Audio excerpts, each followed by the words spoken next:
हाल चाल है आप लोग के ठीक ठाक हैं। पिछले वीडियो की हद तक हम लोग वियना कन्वेंशन को और मॉन्ट्रियल प्रोटोकॉल को और साथ साथ किगाली अमेंडमेंट 2016 जो कि एक बड़ा इंपॉर्टेंट एस्पेक्ट है जिसके ऊपर सवाल आ सकता है बिल्कुल, उसके बारे में हम डिस्कशन कर चुके हैं। और जाहिर है अगर आप वियना कन्वेंशन और मॉन्ट्रियल प्रोटोकॉल के ऊपर जो सवाल आए हुए हैं उनकी भी बात करें तो उसके अंदर भी आप किगाली अमेंडमेंट की बात करके एक नया डिस्टिंक्टिव किस्म का एस्पेक्ट अपने आंसर के अंदर दे सकते हैं, जो कि आई कैन गारंटी यू आपको बाकी किसी बुक में भी ऐसा नहीं मिलेगा। आपको मोस्टली इसके बारे में इतनी गुफ्तगू नहीं की जाती, लेकिन ये बड़ा इंपॉर्टेंट है क्लाइमेट चेंज को के पस मंज़र में। तो उम्मीद है कि आपको तमाम बातें समझ आ गई। आज हम बात करेंगे United nation conference on environment and development, जिसको कॉमनली अर्थ समिट भी कहा जाता है या रियो कॉन्फ्रेंस भी कहा जाता है। ठीक है, क्योंकि रियो डी जनेरियो ब्राज़ील में हुई थी 1992 में, और इस की बिना के ऊपर इसको ये कहा जाता है United nation conference on environment and development या अर्थ समिट या रियो कॉन्फ्रेंस। इसके अंदर भी हमारा फोकस होगा इस समिट के अंदर जो कन्वेंशन साइन किया गया उसके ऊपर। और वो कन्वेंशन कौन सा था? That was the United nation framework convention on climate change, जिसके बारे में हम अक्सर बात कर रहे होते हैं।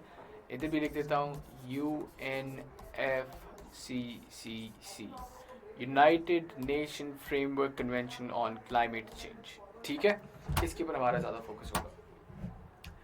तो conference United nation conference on environment and development Rio de Janeiro में हुई 3 से 14 जून इसकी डेट थी जब ये होती है। इसकी जो इनफॉर्मल नेम है वो अर्थ समिट है। ये सारी बातें हैं आपके एमसीक्यू के हद तक। होस्ट गवर्नमेंट इसकी ब्राज़ील थी। नंबर ऑफ गवर्नमेंट्स पार्टिसिपेटिंग 172 आपकी गवर्नमेंट थी जो कि पार्टिसिपेट करती, यानी कंट्रीज़ के रिप्रेजेंटेटिव से 172 कंट्रीज़ वर प्रेजेंट। इनमें से 108 जो हैं वो हेड्स ऑफ स्टेट थे गवर्नमेंट, यानी प्राइम मिनिस्टर्स और प्रेसिडेंट्स और फॉर दैट मैटर डिक्टेटर्स, जो भी हेड ऑफ स्टेट था वो। कॉन्फ्रेंस के सेक्रेटरी जनरल थे Morris F strong from Canada, and the organiser of course was the United nation conference on environment and development secretariat. अगर इसकी principal theme की बात की जाए कि इस कॉन्फ्रेंस की यानी इस अर्थ समिट 1992 की थीम क्या थी, तो इसकी जो प्रिंसिपल थीम थी वो थी environment and sustainable development. Environment के एम्बिट को एक्सप्लोर किया गया और सस्टेनेबल डेवलपमेंट के एम्बिट को एक्सप्लोर किया गया। एनजीओ प्रेजेंस की अगर बात की जाए, ये तो हमने बात की ना अभी पीछे, 172 स्टेट्स के हेड्स या उनकी गवर्नमेंट के नुमाइंदे मौजूद थे। इसके अलावा अगर एनजीओ प्रेजेंस की बात की जाए तो सम 2400 रिप्रेजेंटेटिव्स ऑफ एनजीओज जो हैं वो वहाँ पे मौजूद थे। इसके अलावा क्यूमुलेटिवली बात की जाए तो 17,000 लोग attended the parallel NGO forum, यानी एनजीओज के। और उस कॉन्फ्रेंस पे जो लोग नहीं आ सकते तो उसके पैरेलल जो फोरम चल रहे थे in accordance with this earth summit, तो जो आपके सेशंस चल रहे थे जो कि मुख्तलिफ एनजीओज ने सेटअप किए हुए थे, उनके अंदर 17,000 के करीब लोग थे। तो असेंशली स्पीकिंग ये एक दुनियाई इन्वायरमेंट की गालिबन सबसे ज़्यादा इम्पॉर्टेंट किस्म की एक समिट बन जाता है, क्योंकि इसके अंदर एक से दो इंतहाई अहम इनिशिएटिव्स का इनकाद किया जाता है जिनके इम्पैक्ट हम आज तक देख सकते हैं। रिजल्टिंग डॉक्यूमेंट्स की अगर बात की जाए तो सबसे पहले अगर बात करें एजेंडा 21 था, जो कि इसके अगर नाम के साथ हम इसको अंडरस्टैंड करने की कोशिश करें तो 21वीं सदी का एजेंडा क्या होना चाहिए उसके ऊपर बात की गई, जिसके अंदर जो फोकस थीम थी वो एनवायरनमेंट भी थी, ह्यूमन राइट्स भी थी, डेवलपमेंट भी थी। ठीक है, खसूसन सस्टेनेबल डेवलपमेंट। फिर Rio declaration on environment and development, यानी एनवायरनमेंट और डेवलपमेंट के ऊपर इनकी डिक्लेरेशन जिसके ऊपर कंसेंसस सारे लोगों का हुआ, वो एक था। और वो इन नटशेल यही था कि जी हम एनवायरनमेंट के बारे में बड़े फोकस तरीके से अब हम काम करेंगे। पिछले से पहले अगर इसकी अगर बैकग्राउंड देखा जाए तो आईपीसीसी की वो रिपोर्ट थी जिसके बारे में अक्सर मैं जिक्र कर चुका हूँ। क्लाइमेट चेंज के ऊपर रिपोर्ट आई, उसकी बेसिस के ऊपर इन लोगों ने ये एक पूरे के पूरा उसके बेसिस के ऊपर ये मुनाकिद किया। और आपकी डिक्लेरेशन होती है जिसको हम कहते हैं Rio declaration on environment and development. फिर आपके कुछ फॉरेस्ट्री के प्रिंसिपल्स थे, उनको डिफाइन किया गया। फिर आपका United Nations Convention on Biological Diversity को इंश्योर कैसे करना है, how are we going to go about it, इसके ऊपर इन लोगों ने एक ट्रीटी साइन की। ठीक है, and most importantly for us, जो कि मैं आपको शुरुआत में बता चुका हूँ, United Nations framework convention on climate change, UNFCCC का डॉक्यूमेंट, वो हमारे सामने बनकर आता है।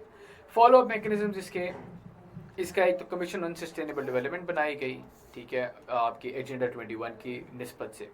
फिर आपकी inter agency committee on sustainable development, वो भी एजेंडा 21 की निस्बत से बनाएगी। फिर एक चीज़ जो यहाँ पे मैं नहीं लिख सका, वो मैं यहाँ लिख देता हूँ, हर साल कॉन्फ्रेंस ऑफ पार्टीज़ का होना, और ये आपकी स्टार्ट होती है आफ्टर 1994, जब एक minimum number of people of governments they sign and ratify UNFCCC, ठीक है। UNFCC का जो फॉलो मैकेनिज्म था, that was conference of parties of this convention, ठीक हो गया। इश्यूज क्या एड्रेस हुए, अब देखिए हमें पता है एनवायरनमेंट और डेवलपमेंट जो है इसकी थीम है। इश्यूज आपका एक डिस्कस हुआ, ग्रोइंग स्कार्सिटी ऑफ वाटर, पानी का जो मसला है उसके ऊपर इन्होंने गुफ्तगू करने की कोशिश की। फिर इन्होंने बात की alternative sources of energy to replace fossil fuels. UNFCC जो है और ये रियो समिट जो है, इसका एक बहुत बड़ा फोकस, और खसूसन UNFCC के लिहाज से अगर देखा जाए तो UNFCC का जो कन्वेंशन साइन हुआ, इसका फोकस देखिए क्लाइमेट चेंज तो था, लेकिन क्लाइमेट चेंज में भी क्या, इसका क्लाइमेट चेंज के अंदर फोकस था आपकी कार्बन एमिशंस। आपको मैं पिछले क्लाइमेट चेंज का जो हमारा लेक्चर था, हमारा पूरा मॉड्यूल था, उसके अंदर मैं बता चुका कि क्लाइमेट चेंज की बहुत ज़्यादा सोर्सेज हैं मौजूद, ठीक है, और उसकी जो ग्रीन हाउस गैसेज है वो भी काफ़ी ज़्यादा है। लेकिन इन ग्रीन हाउस गैसेज में भी और इन सोर्सेज में भी जो खसूसन इम्पोर्टेंस का हामिल है, वो because of its proportion in the environment, it's contribution in the environment, that is the carbon emissions, ठीक है। और कार्बन एमिशंस के जो सोर्सेज हैं उनके ऊपर, तो कार्बन एमिशंस का जो एक बहुत बड़ा सोर्स है, यानी CO2 एमिशंस का एक बहुत बड़ा सोर्स आपका आ जाता है फॉसिल फ्यूल्स। तो इसकी रिप्लेसमेंट के ऊपर जो है गुफ्तगू हुई काफ़ी ज़्यादा। फिर reliance on public transport to reduce vehicular emissions, यानी आपकी व्हीकल के अंदर भी तो at the end of the day hydrocarbon इस्तेमाल होता है ना। हाइड्रोकार्बन आपका फ्यूल क्या है, आपका फ्यूल कार्बन और हाइड्रोजन का भी कोई ना कोई कंपाउंड है, ठीक हो गया। कंपाउंड क्या होता है, जिसकी बेसिस के ऊपर एक चीज़ बनी होती है for the non scientific people, ठीक है। तो चूंकि आपका फ्यूल भी eight the end of the carbon emissions का बायस बन रहा था, इसलिए इनके ऊपर भी बात की गई। फिर systematic scrutiny of patterns of production and especially the production of toxic components like lead in gasoline, ठीक है। ये आपकी टॉक्सिसिटी के ऊपर था और इसका ताल्लुक आपके सस्टेनेबल डेवलपमेंट के साथ है। फिर फॉरेस्ट्री एंड डिजर्टिफिकेशन की बात की गई and biodiversity, very importantly forestry and desertification का पूरा एक इन्होंने डॉक्यूमेंट निकाला, इसी तरह कन्वेंशन ऑन बायोडाइवर्सिटी, ठीक है, उसके ऊपर एक कन्वेंशन इनका just like framework convention on climate change, एक इनका कन्वेंशन बायोडाइवर्सिटी के ऊपर भी होता है।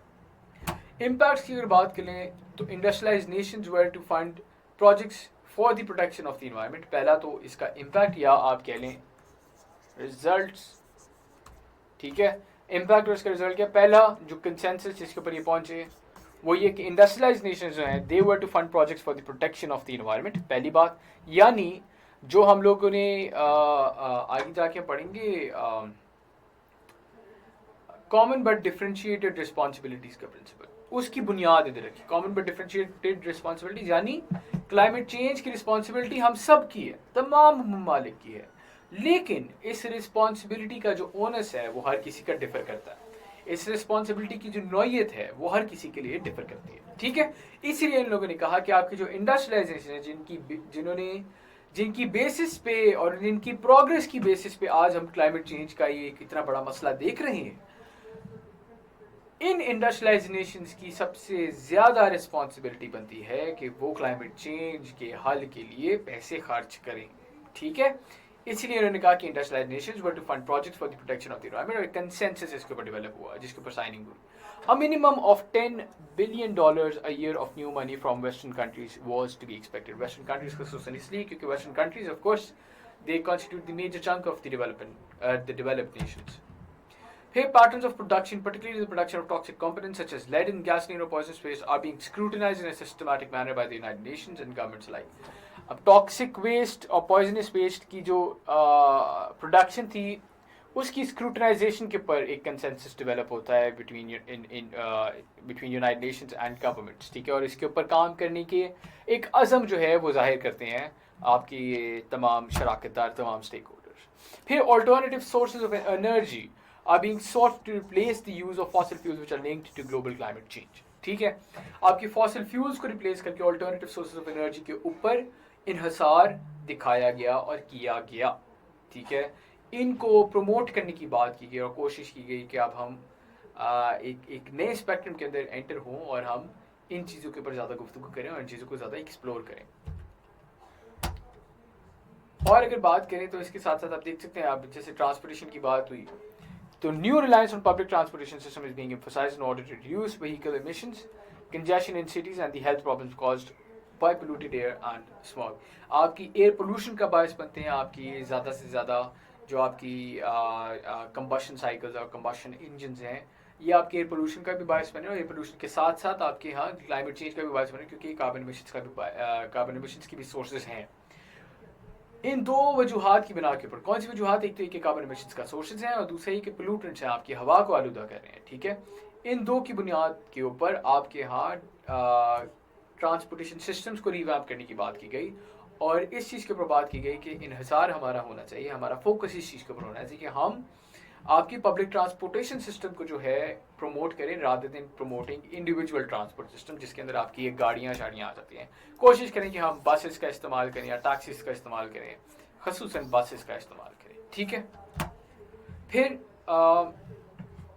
After this particular conference that is the earth summit, इसके बाद देखा गया कि there was this greater awareness and concern over the growing scarcity of water, पानी के बढ़ते हुए मसले के ऊपर कंसर्न भी शो किया गया, अवेयरनेस भी शो की गई, which in itself was very welcoming, ठीक है। तो आपकी अर्थ समिट तक तो बस इतना ही था, तो ये तो बातों की हद तक हो गया इसका as far as water is concern. Importance की बात करें तो अर्थ समिट, जैसे मैंने आपको शुरुआत में ही बता दिया कि हमारी दुनियाई इन्वायरमेंट में अगर इन्वायरमेंटल साइंस की बात की जाए तो environmental science as a subject के लिए जो सबसे इंपॉर्टेंट एक कॉन्फ्रेंस बन जाती है वो आपकी बन जाती है अर्थ समिट, क्योंकि इसके अंदर आपको मैंने बताया ना 3 से 4 चीज़ों के ऊपर गुफ्तगू की गई। फॉरेस्ट प्रिंसिपल्स, एजेंडा 21 जो कि सस्टेनेबल डेवलपमेंट का एक प्रीएम्बल बन जाता है, उसकी फाउंडेशन बनती है। फिर United nation framework convention on climate change and United nation convention on Biological diversity, ठीक है, तो वो भी एक इंपॉर्टेंट चीज़ बन जाती है। तो इन 3 चीज़ों के ऊपर गुफ्तगू अगर की गई है तो ये हमारे लिए एक बहुत एक पॉजिटिव साइन था। And this is probably the and this basically makes this particular conference one of the most important conferences not only in the environmental sphere but also in the global political sphere as well, because entering 21st century climate change is the biggest issue without any doubt in any of the region, ठीक है। तो उस लिहाज से ये एक बहुत important conference बन जाती है। फिर आपकी Earth Summit influence all subsequent UN conference, चूंकि ये कितनी इंपॉर्टेंट थी इसलिए तमाम आने वाली कॉन्फ्रेंसेस के ऊपर इस कॉन्फ्रेंस का असर रहता है, which have been examined in the relation between human rights. अब इन्वायरमेंट का और डेवलपमेंट का ह्यूमन राइट्स के साथ ताल्लुक जोड़ना शुरू हो गए, पॉपुलेशन के साथ, सोशल डेवलपमेंट के साथ, women and human settlements. Women आपको याद है हम लोगों ने शुरुआती लेक्चर्स के ऊपर इन्वायरमेंटल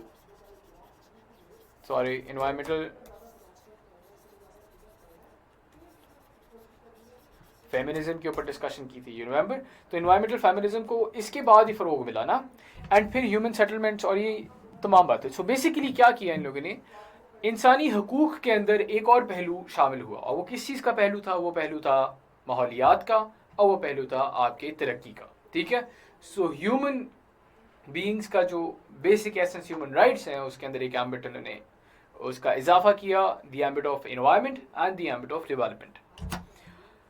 इसकी अगर मिसाल लें तो world conference on human rights held in Vienna, इसको भी वियना कन्वेंशन कहते हैं बाय द वे, 1993 में for example underscored the right of people to a healthy environment and the right to development. इससे पहले बात की जाती थी कि right to liberty, life and property, ठीक है। लिबर्टी, लाइफ और प्रॉपर्टी के साथ साथ अब आप एनवायरनमेंट के ऊपर भी बात करेंगे। ओवरऑल ह्यूमन राइट्स के साथ साथ एनवायरनमेंट को एक ह्यूमन राइट का, एक बेसिक ह्यूमन राइट के तौर पर, एक अच्छी एनवायरनमेंट को बेसिक ह्यूमन राइट के तौर पर क्वालिफाई कराने की बात की इस पर्टिकुलर कॉन्फ्रेंस के अंदर।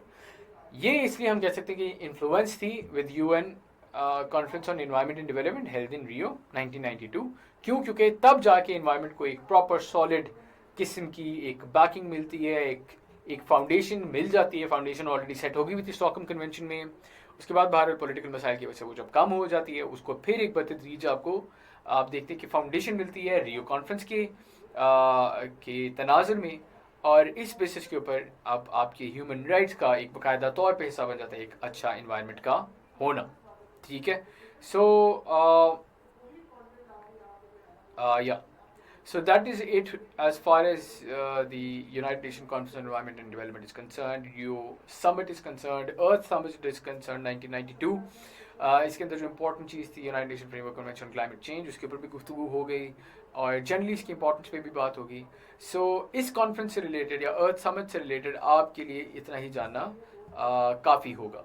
अब हम आगे पढ़ेंगे एजेंडा 21 को, and then will be studying Kyoto Protocol 1997, two very important aspects of this particular conference, और इंतहाई अहमियत के हामिल हैं वैसे भी। तो इनके साथ अब मैं कोशिश करूँ कि आपको मुस्तफ़ीद करूँ। तब तक के लिए मैं इजाज़त चाहूँगा। आप सबकी समाअतों का बहुत बहुत शुक्रिया।